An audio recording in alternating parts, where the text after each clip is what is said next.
The Mavericks fall short despite a valiant effort against the Houston Rockets. We'll break it all down coming up next on the DLLS Mavs postgame show.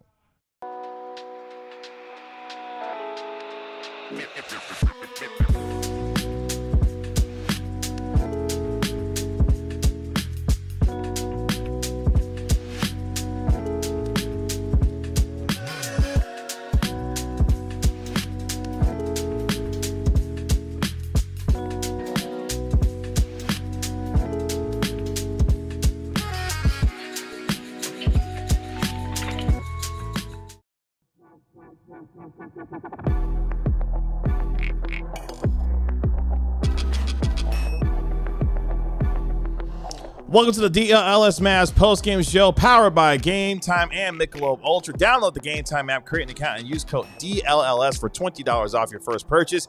And Michelob Ultra, official beer sponsor of the NBA. Kevin Gray alongside our DLLS Mavs analyst and our national NBA insider, Mark Stein. We, of course, are DLLS Mavs. Mavericks fall on the road to the Houston Rockets 110-102 as the Mavericks now drop to 2-5 on the season, losing their second straight game. Rockets improving to 4-2 on the young season. We'll break down everything over the course of the next hour. Our DLLS Mavs beat writer Harrod Jr. going to be joining us live from Houston to get us his reaction to tonight's game, in a game where the Mavericks were shorthanded, yes, in the front court, but competed throughout tonight's game, but unfortunately come up short in the end as some bad shot selection and turnovers down the stretch for the Mavericks do not allow them to come away with a road win against Houston. Instant reaction, Bobby, your one big thing from tonight's basketball game. It's hard to come up with just one thing from that game because it feels like there's a lot to talk about from that game. I really thought, despite the Rockets' best efforts to build a house just right out there on the court, they did their best. The Mavs stayed competitive. And honestly, the thing from this game that I'm going to remember more than anything else is that P.J. Washington is just an unbelievably good player. Mm-hmm. He is really, really, really good. And, I don't know that we can or even should expect him to go for 29 points again anytime soon. And for him to go for 20 points a game is going to be very, very difficult.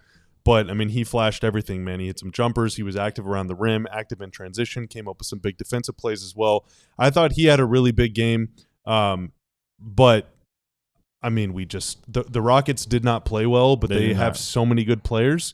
The Mavs, I thought, played pretty well. And the talent deficit was very loud tonight. And just like it was against Detroit, that reared its head the loudest in the final 5 minutes of the game. You can honestly make the case that this is the best the Mavericks have played all season, which that should sum up how painful it is through 7 games. Yeah. They kept themselves in it to the end, despite being shorthanded, all the issues that we know about. Never felt like they were actually going to take the lead and hold on and close this thing out. They were in it the whole way. I don't know. Did you guys think they were sneaking out of it? You just never felt like they could actually win the game. And again, when you look at the 7 games to date, okay, they beat Toronto after they lost the first couple, and they put up a big number offensively. But given the opposition, this was probably the best they've got. My phone's going nuts. Is everyone wondering why did Cooper Flagg spend 2.5 quarters in the corner? Everyone has questions. I need to mute all my phones here. I put it on. That's your phone just going off? I literally have it on silent mode, and it's just bing, bing, bing, bing, bing, bing, bing, bing, bing, bing.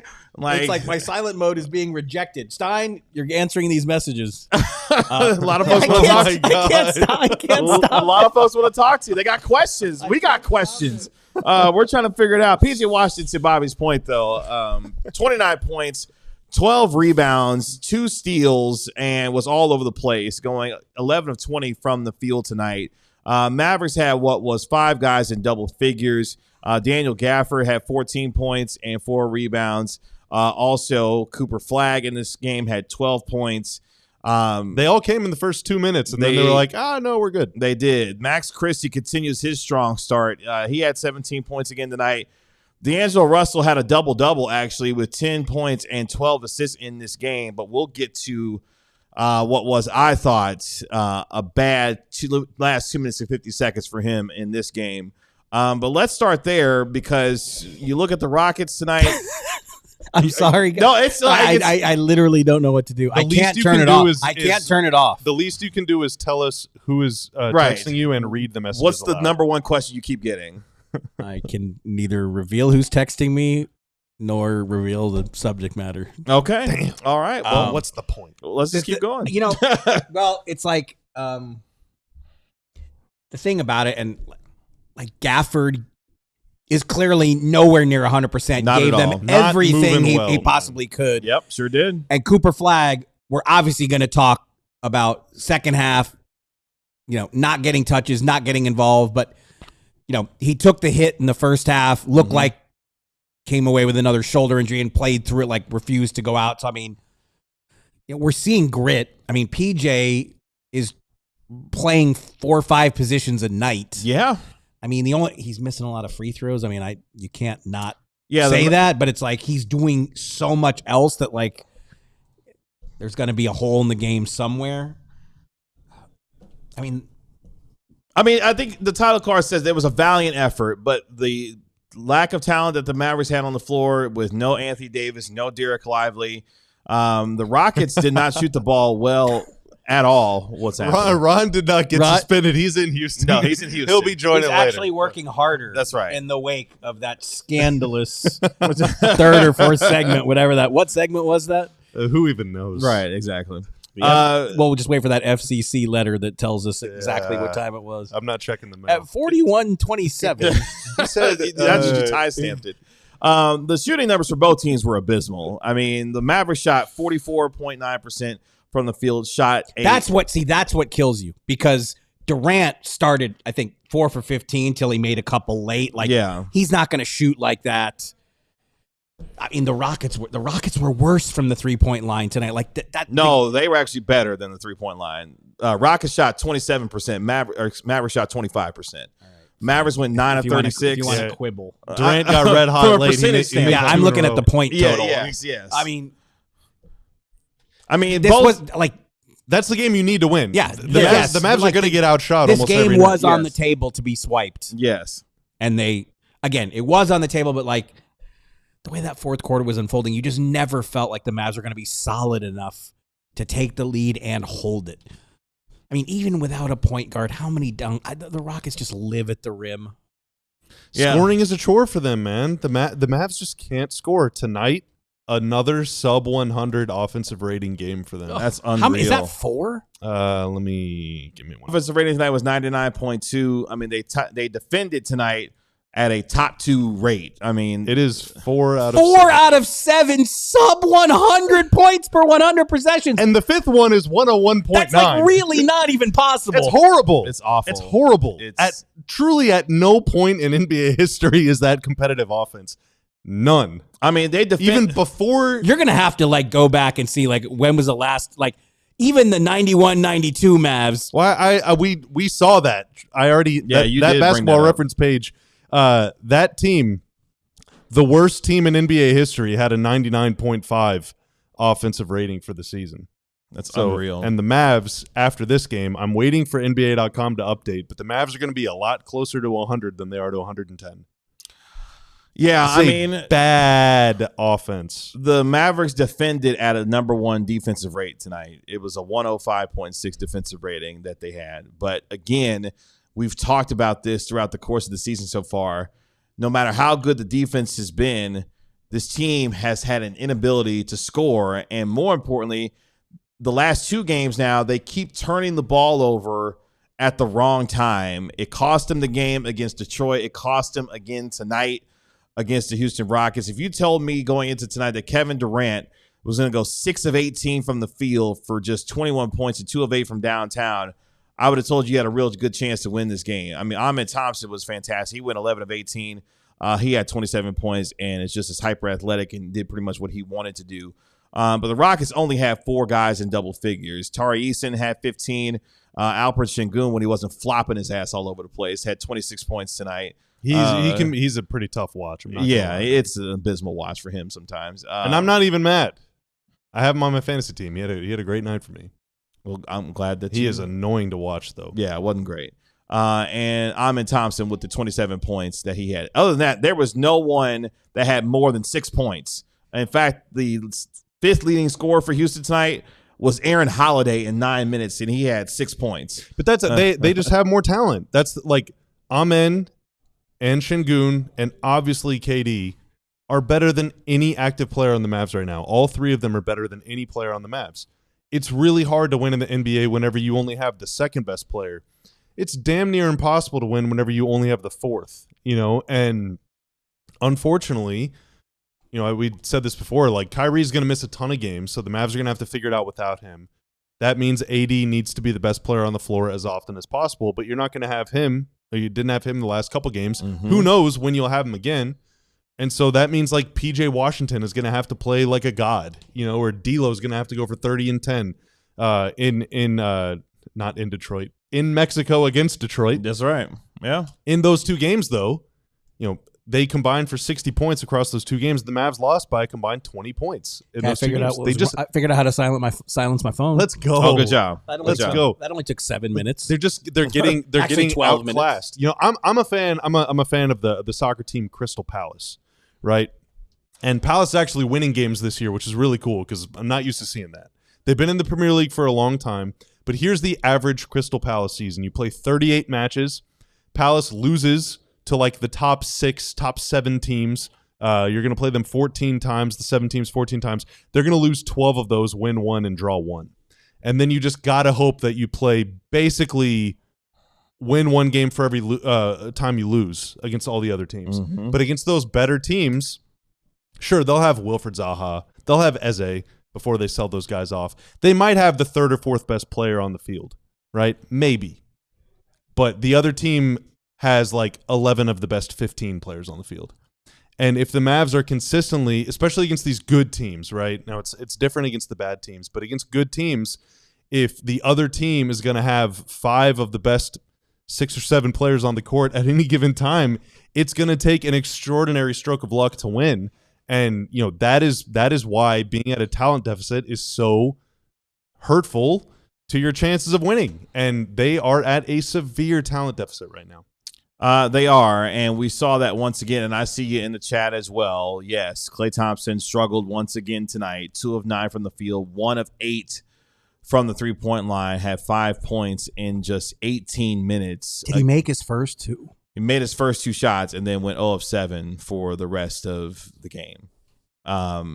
So it continues to be a struggle for him. Again, another minutes decrease. He only played 18 minutes tonight. Only played 19 minutes in the game on Saturday against the Detroit Pistons. We actually have Palace comments in in now. Let's go. Let's keep it going, baby. We've seen it all. Let's keep it going. Seen it all now. Palace rhymes with Dallas. It does.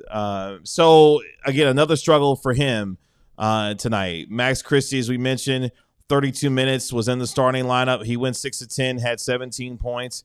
But really, PJ Washington was the only consistent scorer that you had. Coming up in our next segment, we're going to talk a little bit more about D'Angelo Russell and also the fact that Cooper Flagg only had 4 shots. We got a Malik super chat, though. Yes, I was going to guess. Shahid Malik's $2 super chat from Shahid Clank Thompson. It's rough, man. It's rough right now. I will participate in no such slander. Can't do it. I don't want to have to do it. I mean, I don't want to have these uncomfortable conversations about Klay, but we've got 7 games under our belts now, and it has not been good. They need him to heat up. They've got to have him make shots. Like, it's imperative. How Titanic is Wednesday night, man? Gotta put a dub on the board Wednesday night. I mean, it'll be a matchup of the 2 worst records in the West. Between the Mavericks and the Pelicans on Wednesday night. We'll have more on that. But first, we'll get to a break here in a second. But yes, I do see you. I do see you when it comes to that conversation. Coming up on the other side of the break, though, we are going to talk more about what happened in the second half, particularly what happened in the fourth quarter with D'Angelo Russell, and why did Cooper Flagg only get 4 shots in the second half? What Jason Kidd had to say about that and more coming up next. But when you feel good, you look good. When you look good, you feel good. When you feel good, you play good. Unless you're the Mavericks. That's where Branded Bills comes in. Whether you need snapbacks, truckers, fitteds, beanies, or tees, Branded Bills has you covered with performance and style. If you're looking for some gear to make your brand stand apart from the crowd, Branded Bills definitely has you covered with the best custom headwear in the game today. You can check out our All-City Branded Bills mashup collection featuring DLLS right now when it comes to Branded Bills. You can start your order and their dedicated team will help you create the exact custom apparel that you need. They also have a partnership with 40 colleges as a part of their campus collection, including TCU, Texas Tech, and Texas as well. Got a big win over the weekend against Vanderbilt. So make sure you head to brandedbills.com and use code BBDLLS for 15% off your first order. Again, that's brandedbills.com. Use code BBDLLS for 15% off your first order with Branded Bills premium headwear and apparel today. Qualys Roofing has more than 700 5-star reviews. Geez, not 500, 700 5-star reviews. And an average rating of 4.9. It is one of the most trusted names in roofing across North Texas and Austin. Obviously, we got a lot of storms down here. We got a lot of wind down here, and that roof can take damage. But homeowners and business owners alike consistently praise Qualys for their honesty, follow-through, and quality workmanship. You can schedule a free roof inspection now and get a free DLLS shirt. How about that? That's right. How about that? And if you replace your roof with Qualys, you can choose between a free Blackstone grill or a Traeger smoker, because getting a new roof should come with a little extra sizzle. Don't delay. Qualys isn't just good at roofing, they're great at communication. You'll always know where your project stands and what to expect next. I got friends that have had housework done, and it's like 6 months later, and they're like, man, I haven't even seen the contractor in like months. I have no idea what's going on. But Qualys, don't got to worry about it. Call or go online to schedule your free roof inspection. Don't forget to ask about your free grill. Visit QualisGC.com or just search Qualis Roofing and Construction. That's QUALIS. Or call 817-500-9008 and get started today. Attention, chat. I didn't realize my hat was crooked.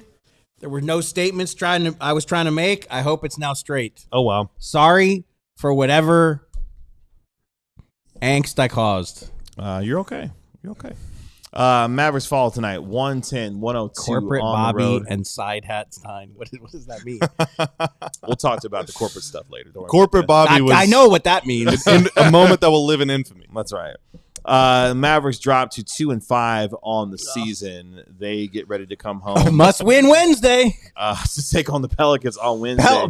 Pels will be on the second night of a back-to-back. Anyway, Please tell me they crack 100 points per 100 possessions in that one. Oh, they will. 105. They have to. At least. We'll get to the turning point of this game. We'll fast forward, and I'll get to your Superchat, Tyler, here in just a little bit. Let's fast forward to the fourth quarter, because this game was a lot more competitive than what Vegas thought it was going to be. In fact, the Mavericks came in tonight as a 12.5-point underdog on the road against the Houston Rockets. No Derek Lively, no Anthony Davis for the second straight game. Jason Kidd saying that both of those players will be reevaluated once they get back to Dallas. And then going forward, you saw P.J. Washington be able to keep this team in it. Daniel Gafford, give him a lot of credit. Playing through pain and injury tonight, played really well, gave you a lot of effort on both ends of the floor. And you go to the fourth quarter, where the Mavericks find themselves down by 9, 89-80 with and then they go on a 7-0 run. Overall, it was a 10-2 run to cut the deficit to 1 with 6:45 left. D'Angelo Russell hit a three-pointer during that 10-2 run. Max Christie also hit a three-pointer as well. And the Mavericks found themselves in this game. In fact, tied at 99 with 3:58 left in that fourth quarter. P.J. Washington, who had a terrific night, got an and-one dunk in transition. And then again, it's tied at 101 with just under 3 minutes left, Bobby. But from there, the turnovers, the missed shots, and some of the decision-making from a player that actually got them back in this game in the fourth quarter for the second straight game, turnovers plague D'Angelo Russell, and unfortunately just not a great sequence of events for him in the last couple of minutes of this game. Yeah, I've talked about this a lot, and usually it's just like an abstract idea where I'm just describing this hypothetical thing and saying, well, this could be a problem. But tonight was an actual example of it. In crunch time, really throughout a game, the Mavs have to work very hard to get a good shot. In crunch time, it's even harder, and that is only made more difficult by the fact that the Mavs don't have like a base set idea or series of concepts on offense. What do we do? You know, if you think of really, really good teams. Tonight, for example, it was either KD draw the double team and then swing it to Şengün or dump it to Şengün on the block. These are very basic ideas. You can do a million different things out of those, you know, stemming off of those ideas, but the Mavs don't have any of that stuff. They're not a spread pick and roll team. They're not a post-up team. They're not an ISO team. It's hard to get out in transition in crunch time, especially if you're not getting stops, which they weren't. So what do you do? And it was basically just either pass around and hope someone gets open, or D'Lo is going to force the issue. And, you know, forcing the issue is never a good idea, but they don't have anything else. They don't have a guy that has a go-to move. PJ had a really good night, but all of his shots come within the offense. He has a really hard time creating for himself under most circumstances, let alone whenever the game is at its most high leverage, you know, moment. And so in crunch time, even with AD, this is going to be a bit of a struggle this year, you know, until Kyrie comes back. But especially without AD, it's going to be even worse. I mean, the Mavs this year are now 1-4 in clutch games. Clutch games defined by the final 5 minutes of a game or overtime, whenever the score is within 5 points. The Mavs have played 7 games this year. 5 of them have been crunch time games, and the Mavs have lost 4 of them. So, you know, and coming into tonight's game, they were shooting 20% from the floor in the clutch and 12.5% from 3 in the clutch, and that is going to get worse after tonight's game. I mean, it's really, really, really hard to win whenever you don't have something you can go to on offense and just spam at will. And unfortunately, Mark, for the second straight game, turnovers plaguing this team in the fourth quarter. But what stood out to you, particularly when it came to Cooper Flagg after what was a hot start for him in the first half, just 4 shots in total in the second half for the rookie?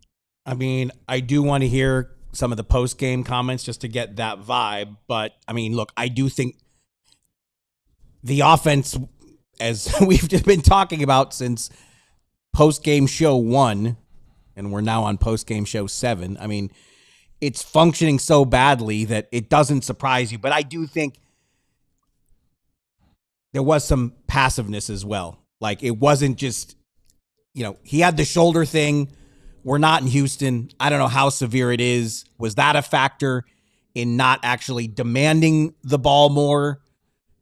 But, yeah, I mean, Cooper Flagg had a great first half, and you definitely would have liked to see the ball in his hands much more in the second half than we did. Can I ask you a question? You may. So I don't know if I have the answer, but I'll try. This is just straight up just speculating my butt off right now. If the shoulder injury is partially or completely to blame for him not being able to shoot, create, you know, go attack guys and stuff, is he healthy enough to be on the floor? Like, should he be in the game? I mean, we're trying to play doctor from television is really hard. Mm-hmm. Like, so I don't know. It didn't look super serious, so I guess it didn't surprise me that he stayed in. But, you know, Gafford, too. Gafford had the same 15 to 18-minute limit and went over it. I mean, I am ultra cautious, so, like, if there is any, I'm with you. If there is any question, put him on the bench. Same thing, like AD. You know, again, I still have questions about this pregame warm-up AD did in Mexico City. Like, why? Calf strain, reevaluated when the team gets home. Like, there shouldn't be a pregame warm-up in Mexico City, in my humble opinion. Again, I am not a doctor, much to my parents' dismay. But yeah, I mean, I don't know. Tonight, I'm truly too far away from it to know. Well, Ron is there, and he'll be joining us soon, and hopefully he can share. But yeah, I guess Like I said, I came away from it saying, I mean, Gafford and Flagg battled through whatever they were going through tonight, laid it on the line.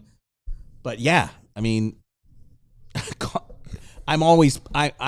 think I'm always leaning towards caution, just the way things are going. So there have been 100 games in the NBA this season, so 200 team games, right? Because one game is 2 teams playing each other.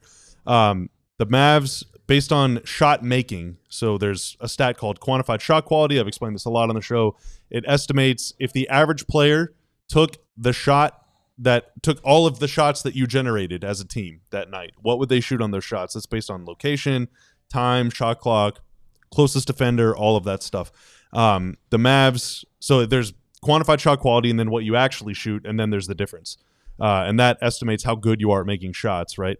The Mavs have 2 of the 23 worst shot-making games in the NBA this season. Jeez. Tonight was one of them. They generated decently good shots, and they did not convert them at a high clip at all. And, again, you need that unquantifiable, abstract, star. You need the star. What is a star? A star is someone when the game on the line is able to get a good shot for himself or for someone else. And the Mavs have, right now, with AD out and Kyrie out, they don't have any of those guys. With both of them, they potentially have 2, but without them, they don't have any. And so it's really, really tough to win these close games. And the offense continues to just be a struggle to watch, even when a team like Houston, who has been terrific shooting the ball this year, struggles from the field themselves. It feels like a lot of the offense is just labored for the Dallas Mavericks, and unfortunately, that's something that we discussed as we got into the season. And that's, again, we're like, okay, Russell had 12 assists, which for the way the Mavs have functioned this season, that number jumps off the page, and it sounds good, but obviously what we saw in crunch time, as you noted, the 5th time already that the Mavs were in crunch time with a theoretical chance, and it was unsightly, to put it mildly. And again, their record in clutch games this year is what? 1-4.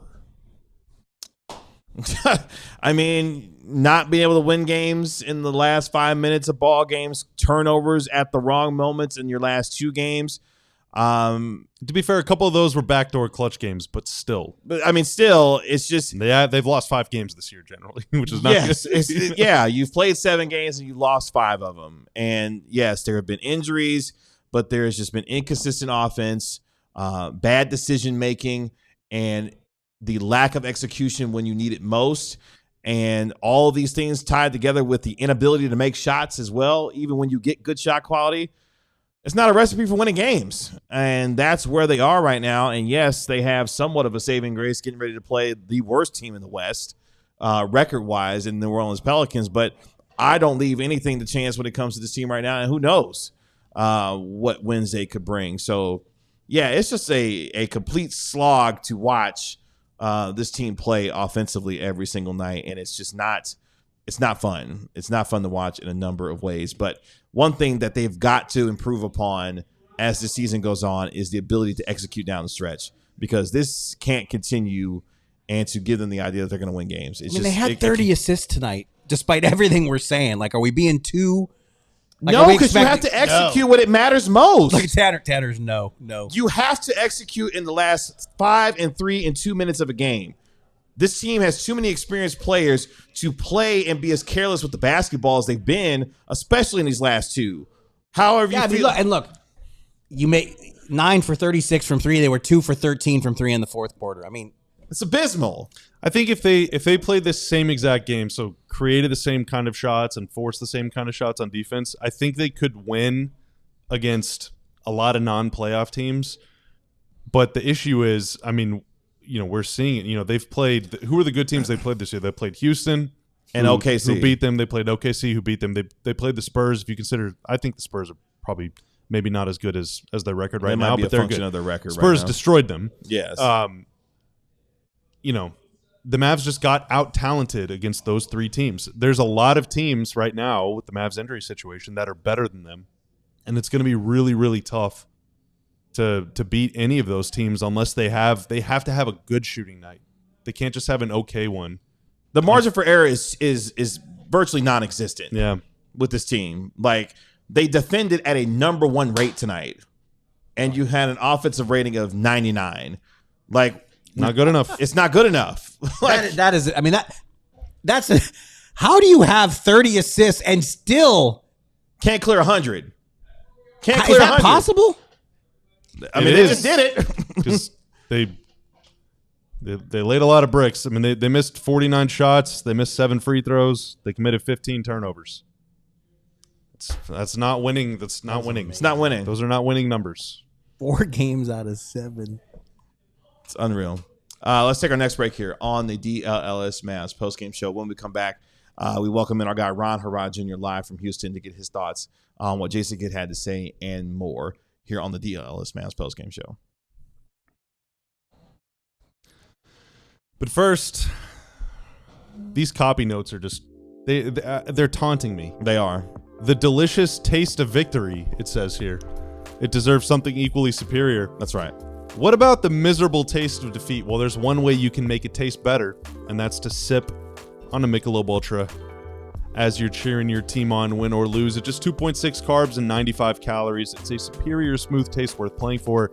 And that is why it's the official beer sponsor of the NBA and the official sponsor of the DLLS Mavs podcast, including all the post games. Win or lose.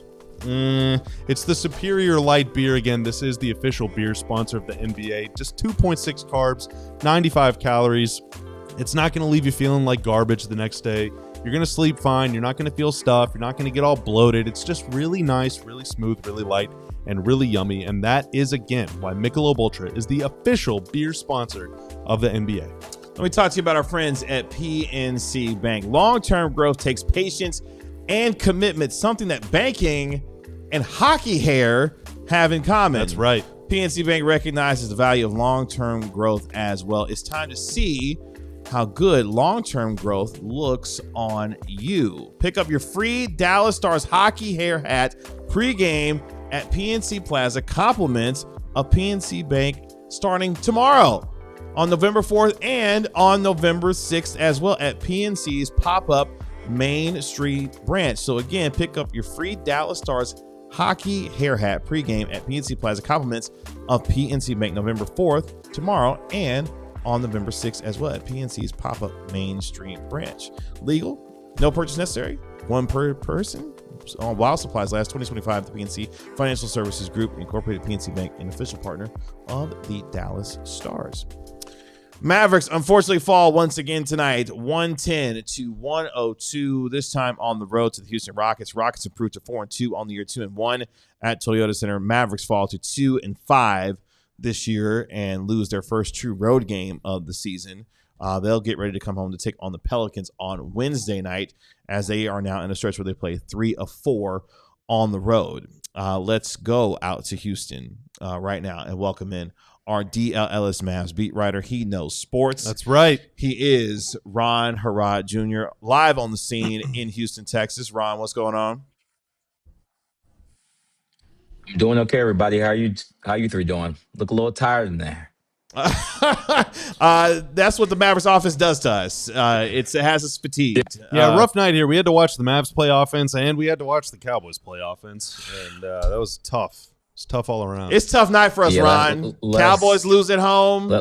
Yeah, man. Tough night. Forget our suffering. Paint a picture for us, please. What's going on in Houston? What's the post-game scene in Houston?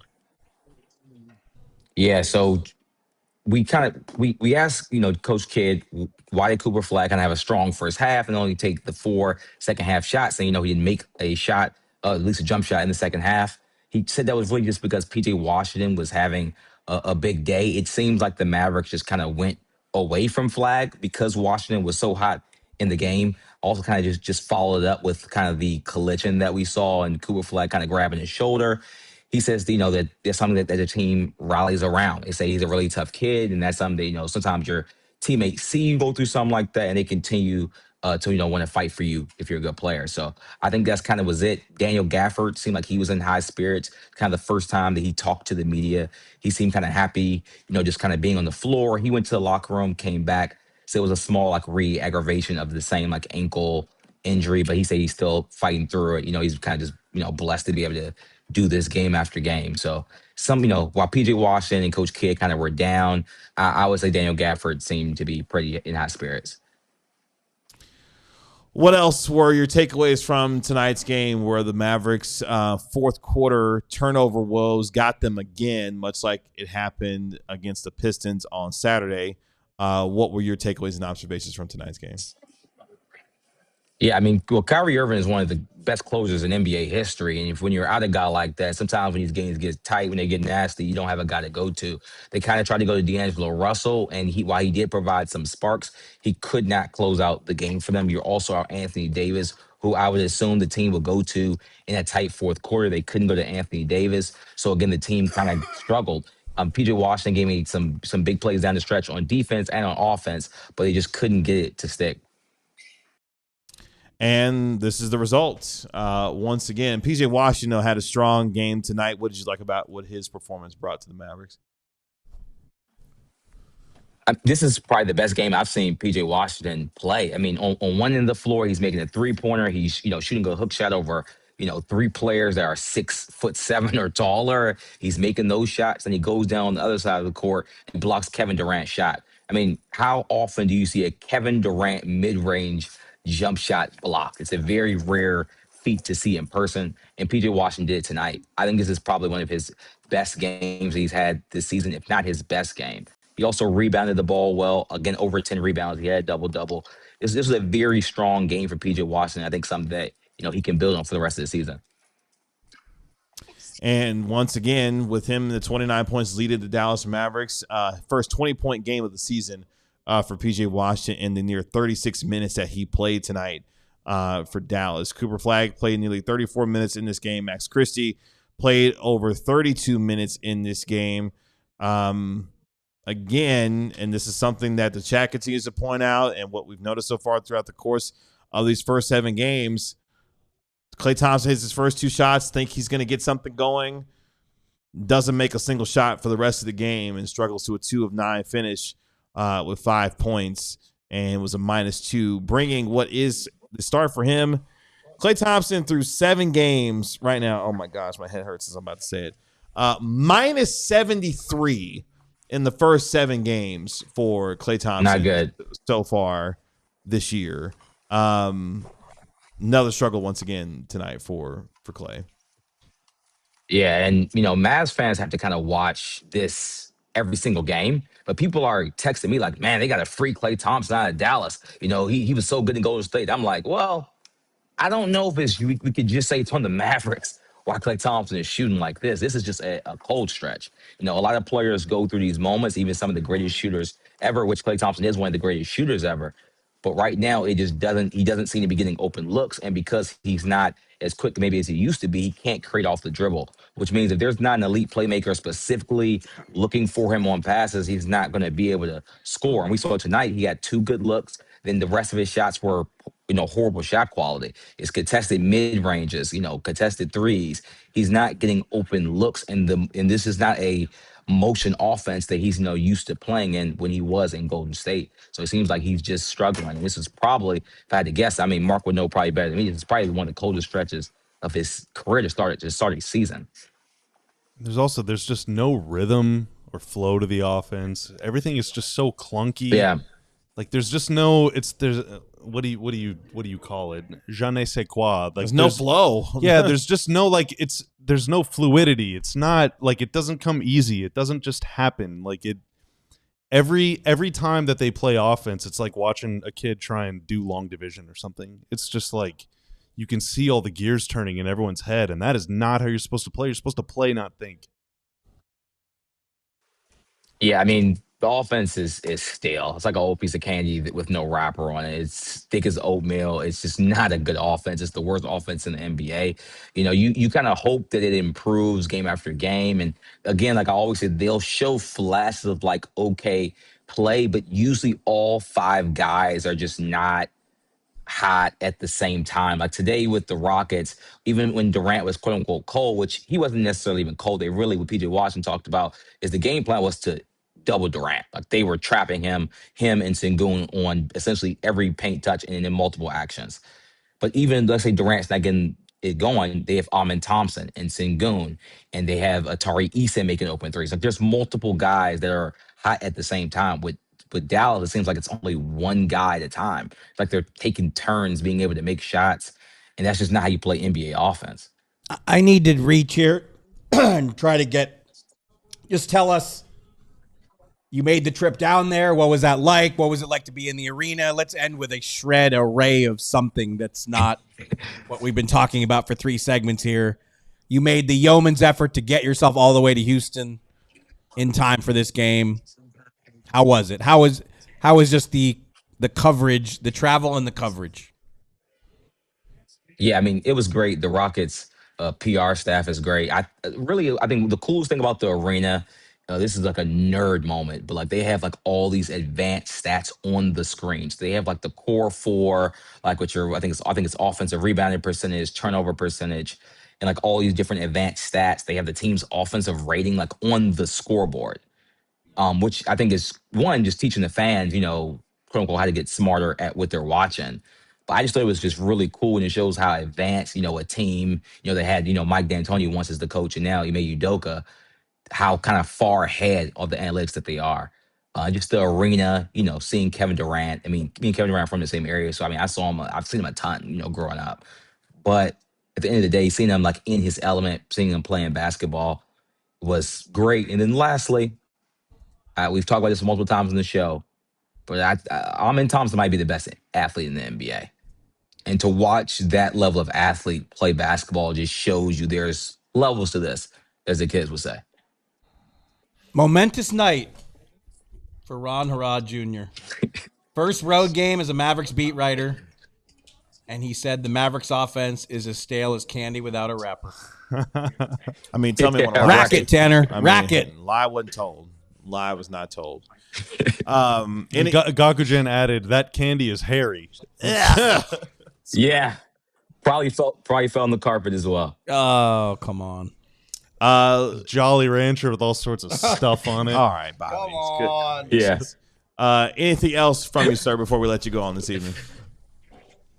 Well, we'll see, if the Mavs can bounce back on Wednesday, but I think they act like defensively. This is kind of the best game you kind of could have hoped for. This is the best offensive team in the league. That's the problem. Me, this was the best game of the 7. That is the problem of tonight.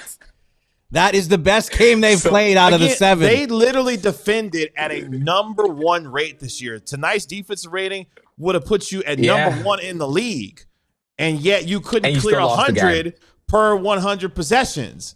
Like, this is exactly what we talked about with the composition of this roster. You can defend the hell out of teams, but it don't matter if you can't put the damn ball in the basket. You know what, though? I don't want to add pressure here to our beat writer who drove to Houston and faces a drive home tomorrow. But Don Wambler is in the chat saying he's still awaiting your first ad read. So I just wanted to pass that along. Okay. He'll clear his first one tomorrow. Everybody, I will be. Yes, I'm sorry. No, but hey, you know what? I was actually you know what? Let the old man say something here. Drive home slow. Drive home careful. If you don't make it in time for the show, we've got it. Yeah, we're on tomorrow, right? Like, do not wake up early, like after a night game, and like seriously, be careful. You got a long drive home. Just get back safe and sound. Do not rush to get back here. We will handle the show. And if we have to wait till Wednesday for your read, that's fine. Okay. Well, I appreciate everyone. Caring about the young man's safety. I really do appreciate it. That drive from Houston to Dallas is not easy and not fun and not swift. So it's a lot of 45. At least I'll cut it a little bit in half. I'll be in College Station tonight. So I'll do an hour 30 tonight. Luckily, my girlfriend, she's getting her PhD there. Shout out to Diamond. All right, he's flexing too much. You really are the new Tim. And no. I mean, I flex Everything too. is a flex. And my girl was getting a PhD. All right, you got a girlfriend. Cool. She's super smart. That's awesome. Wow, cool. You triggered? You a little triggered over there? No. I can't, man. Y'all appreciate you, Ron. National Tim appreciate you, man. I'll see y'all tomorrow. Bye, Ron. He knows sports. He is our DLLS Mavs beat writer, Ron Harrod Jr., live from Houston after the Mavericks fall to the Rockets. Let's take our final break here on our post-game show. When we come back, we'll hit the Super Chats, unlike the Mavericks hitting jumpers tonight. Oh, we'll goodness. do that next on the DLLS Mavs post-game show. But we want you to become part of our DLLS Sports family. The easiest way that you can do that is to scan that QR code that you see on your screen right now and becoming a diehard member. Or you can go to alldlls.com to also click on that diehard tab as well. And when you do, you get 20% off our events. You get incredible access to our premium content from the likes of Clarence E. Hill Jr. and Ali Jawad covering those losers the Dallas Cowboys sent on Monday Night Football against the Arizona Cardinals. I could feel the pain in your voice with that. Yeah, I'm pissed. Also, you can get the stylings of Jeff Wilson, who has been all over the Texas Rangers coaching changes, and there have been a plenty. Unfortunately, we're going to be saying goodbye to Tony Beasley after 11 years with the Texas Rangers. He's going to be moving on, along with a number of coaches from the Texas Rangers. So if you want your Texas Rangers coverage, Jeff Wilson is the man. Sam, dude, their free agency starts like tomorrow. Or it's already started. It's just like it literally it's started. five days after the last World Series game. Yeah, is when it starts, and which is already it's here. It's unbelievable. Shout out to Sam Nessler and Sean Shapiro covering your Dallas Stars. Can't win games, but keep getting points. Keep stacking up them points. And also Ron Harrod Jr. covering your Dallas Mavericks. Also, go to store.allcitynetwork.com. Check out our new Face-Off collection as well, featuring your Dallas Stars. Really terrific merchandise there as part of all of that as well. And you get access to our member-only Discord when you become a diehard member, where we talk about movies, pro wrestling, football, basketball. We talk about everything in our member-only Discord. So the easiest way you can do that, click the Die Hard tab on alldlls.com or the QR code you see on your screen. And while you're doing that, subscribe to our newsletter curated by our guy, Ali Jawad, as well. Good dude. Hits your inbox about 8:30, 9 o'clock every single morning, looking at DFW Sports through the lens of DLLS Sports here. Appreciate your support on our program. Can I share an alarming stat with you? Uh-oh. Sure. So all time, I'm not going to look up the number of teams that have not done this because it would be too long and I don't have the time. But according to my StatHead research, sure, only 109 teams have ever made the playoffs starting a season 2-5. How many? 109. Okay. And if we exclude the 2020-21 season, whenever everything was weird and it was shortened season and it doesn't matter whatever. 8 teams since the start of the 21-22 season have done that, but many of them had to do it through the play-in. So the Mavs are the deck is already stacked against them. Now 2 Mavs teams have started 2-5 or worse and gone on to make the playoffs. Mark Stein or Kevin Gray or Tanner Rotman. 2007. No. That's a good guess. They started 0-4, but then they won 3 after that. They won a lot after that. Yeah. I don't. Well, remember. that was they went from 0-4 to 12-4. Sorry. I'm wrong. What was the year they under Carlisle where like they scraped to like 41-41, but that had to have been a bad start. No. Just tell me. You got it. All right. 2008, 2009. That was Rick's first year as head coach. They started 2-7. Now, they responded by rattling off a lot of wins in a not a lot of period of time to get all the way up to 22-13. So they won 20 of their next 26 games. Wow. And then they on the way to another 50-win season. They won 50 12 years in a row or 13 years in a row or something. Just, oh my God, those were the days. They lost to the Nuggets in the first round, right? No, 08-09. They beat the Spurs in the first round and then lost to the Nuggets. That's right. Antoine Wright got absolutely jobbed on my 18th birthday. And then the 85-86 Mavs 40 years ago, almost to the day, they started 2-6. They ended up rallying for a 44-38 finish. Now, 44-38 in this year's West is almost certainly not going to be top 6 back in the day. Obviously, there was no plan. 44-38 should get you to the plan, but it's already you're in a tough spot. Tanner, did you get what I sent you? I guess not.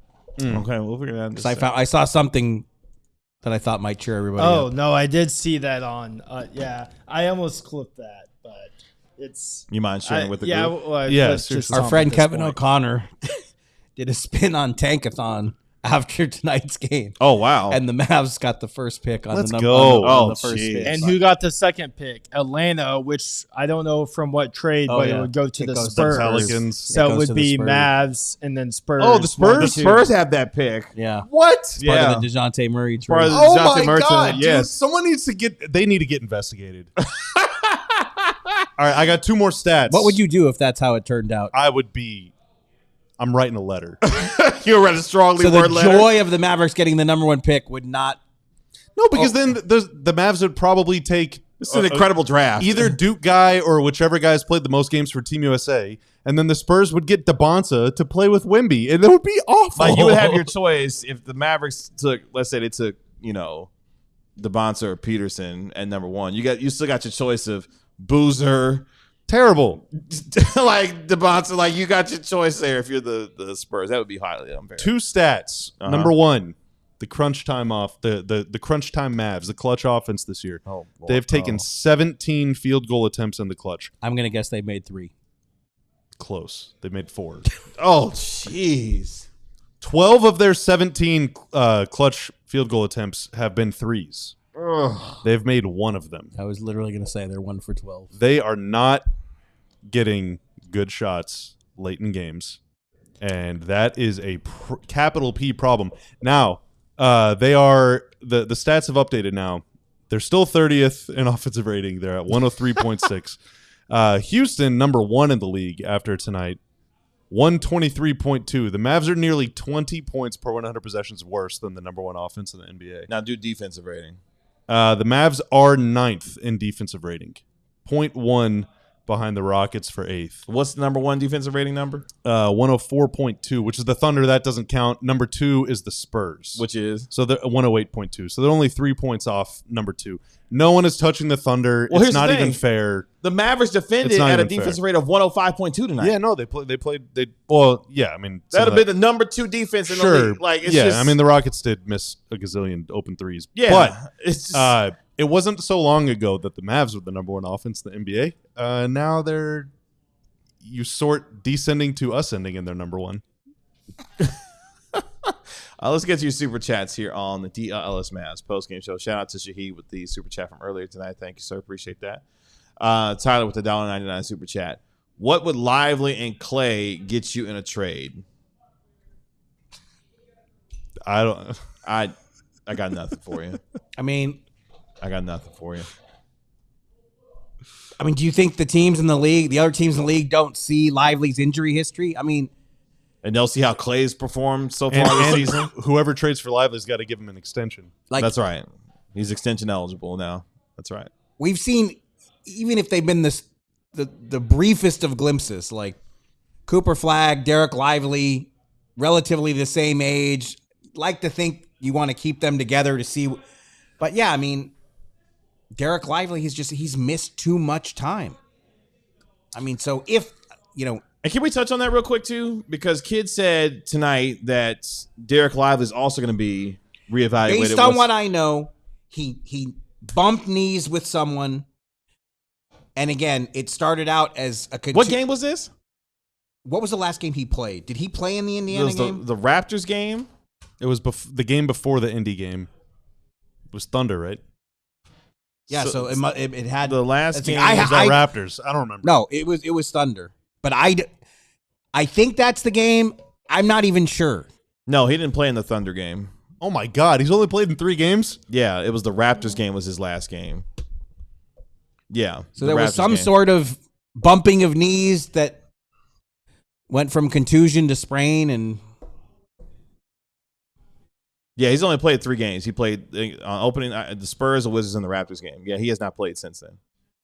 that's the thing. Like, no matter what was going to happen this season, you obviously want Cooper Flagg to have a rookie season that just keeps ascending. It's only 7 games in, but it's not really. It's not the trajectory is not moving in that direction as we speak. Lively, we wanted to see Lively get 65-ish games on the board. We are not on pace for that. So it's like those are the things that to me are more troubling than because yeah, I mean, in this current state with where the roster is, like the issues they're having offensively, it's not a surprise. they're playing defense as well as they can humanly play it with the personnel they have. Like Gafford tonight gave you more. I mean, he played 25 minutes. Yeah, he was only supposed to play 15 to 18. Yeah, it's like, I mean, and he was a factor too. Like he really played well for. He did. Clearly not 100%. I mean, yeah, his mobility's not there. I mean, Him they're and just, Coop both moving like, man, they should not be on the floor. yeah, they're Like, just. I mean, at one point, Gafford had to go back to the locker room before he came back out to continue to play. Same thing with AD, on track to still be reevaluated once the team gets back here. yeah. I mean, but to me, it's like calf strain. Like that's significant. Yes. big deal. Proceed with caution. Tendinopathy we just not saw- to be messed with either. Unfortunately, Dylan Harper diagnosed with the left calf strain himself. He'll be missing several weeks, according to the team. So I'm sure AD will be fine though. there's that. No negativity November. You've blown. Didn't we invalidate that? you've in blown minutes way past 1 to that. 52 Yeah, you got- of the show. Okay, Yeah, maybe you did. No, you did. You got to let it go. Sheldon Fennell with a $9.99 super Who chat. brought up the offensive rating? I think that That's was not you. negative. That is just the truth. Oh, wow. Okay. Now we're parsing words. Got it. Sheldon Fennell with the $9.99 super chat. Guys, the Mavs don't have their three best players and a rookie learning point guard on the spot. And an offense with bad spacing. They lost to the Rockets at the end because our players can't force double teams. So is Sheldon saying we're being too hard on them? I don't know, because it could be. I think they're just trying but if that again, if I mean that's just what I just said to you, Mark. It's not negative. It's just the facts. But those facts are pretty negative. They're down the three best players. They got a rookie point guard learning how to play point guard, in addition to learning how to be in the NBA. I still want to figure out how they got 30 assists and had such a bad offensive rating. Like that just doesn't add up. Because they turned it over 15 times because they're starting an 18-year-old small forward at Okay, but point 15 guard. is bad, but it's not like 22. It's not They also hellacious. missed 55 shots or something. They missed 49. They missed 49, yeah, sorry. Yeah. And they made 9 out of 36 threes. And they missed 7 out of 20 free throws. It's just, yeah. Those are all facts. these abysmal facts. And facts. and they lost, and their offense has bad spacing, and they can't force double teams. Like Well- that's the reality we live in, man. Among those poor numbers, the game was also lost because what did we say going into the pregame the Houston Rockets do? They throw the ball at the rim and go get offensive rebounds. Tonight, they had 15 offensive rebounds and scored 18 second chance points. They were plus 12 in the second chance point department. That's part of your game right there. Mavericks simply could not corral enough boards to be able to balance some of that out. They were out rebounded by 14. Now tonight. what? I like Victor's comment. What did he say? So we don't get a 3-point shooting season from Lively? No, we do not. Last super chat of the evening. Victor Lugo with the $1.99 super chat. Nico said defense wins championships, not regular season games. You got to make the damn playoffs. You just got to peak in June, baby. That's it. Just be at your How do you best peak in in June. June if you're not there? You'll find out when you get there. Oh, I'm not going to okay. tell you. I'm not going to give you the answer. Otherwise, Oh. all the other teams will steal it. Okay, you're just giving us the answers to the test, huh? Got it. This is deeply frustrating. I'm not gonna lie to you. This is the offense is gross to watch. This is the outcome we expected tonight, though, right?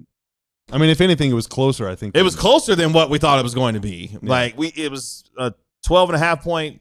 and that's not even copium. That's just Like I was surprised at how well that they were competing going into the fourth quarter and gave themselves a chance to win this game. I was not kidding. I think this was the best game they played today. I'm not even trying to be funny. No, we agree with you. It is funny, though. You won't find any disagreement on this panel tonight with that statement. but they still lost. But they It still looked lost awful. by 8 and an offense that looks absolutely Side hat Stein with his horrendous. snark. Oscar, you see Oscar's comment? All city like the mayor. That's right. That's dude. right. Like the mayor. It's about time. 59-minute alert. What am I supposed to say? I forgot. That's not right. What do I say? Fast Channel 59. Fast alert. Channel Yeah, 59 alert. yeah. Can't even remember my lines. I need a teleprompter in here. Well, you'll get your chance tomorrow because we're back here at 12 p.m. on the DLLS Mavs podcast. More reaction to tonight's game. The Mavericks get ready to play. We got to do have this to? in 13 Yeah, hours? Please don't make me. What are we going to talk about then? You'll find out at noon. What are we going to talk? Oh, it's Tuesday. It's Tuesday. Three segments of Trivia Tuesday. Let's go. Appreciate our guy Tanner making us look good and sound good as always. Thank you, sir. Appreciate our guy Harrod Jr. reporting live from Houston after tonight's game and before tonight's game as well. That's our national NBA insider, Mark Stein. You can always dial up the Stein line at the Stein line. This is the Corell Strader himself, Bobby Corell, our DLLS Mavs analyst. My name is Kevin Gray. We are DLLS Mavs. We'll talk to you tomorrow at 12 p.m. Mavericks fall 110-102 to the Houston Rockets tonight on the road. We'll react more on tomorrow's show. Y'all be good. Talk to you later. Peace. We all silly like the mayor.